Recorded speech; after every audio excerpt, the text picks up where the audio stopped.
All right, today we're going to be resetting the Yale Assure lock keyless. So I'm going to go over the factory reset of it. So the first step is you're going to be working on the back here.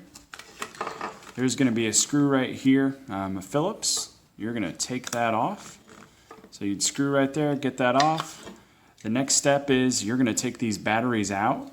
So we're going to take the batteries out. We're going to leave this green piece in right here. This is for the Z-Way module. So we'll need that in for the factory reset. So we take these out. And then now, after we take these out, there's going to be two screws. So there's going to be one right here and one right here. We're going to take those two screws off, and that'll pop off this piece right here. So that'll pop off, and it'll open up the back for us.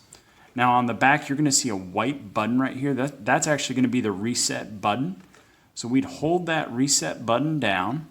So I'm holding it right there, and then we put the batteries back in.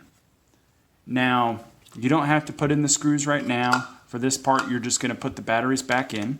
So I'll do that right here for you. Put these batteries back in. And the whole time I'm doing this, I'm holding that white button, because that's key, because if you let go of that white button, it's not going to work. So still holding the white button, hold it for a little bit longer, typically about 5 seconds. We're going to let go. And if you look at the front, you'll see that it reset.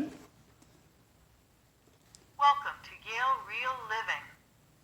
We'll tap right here. Register master code. And if it's telling you, press the gear key to continue. and if it's telling you to register the master code, then you know that you did it correctly. So we're going to type here. We'll type in the master code. Press the 1, 2, 3, 4, gear key. registered. So Factory reset completed. there you Touch the go. keypad for handing lock. So that's how we complete the factory reset on here. One of the things that I think is important is the next step in this is going to be the rehanding of the lock. So that's going to be teaching the deadbolt which way to go. Before you click that, you're going to want to make sure that this is attached to the door, or you're going to see some major issues.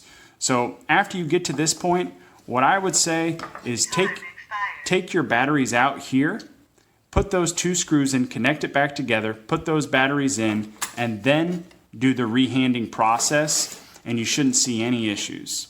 So if you have any questions, let me know, but that should be it right there for the factory resetting the Yale lock.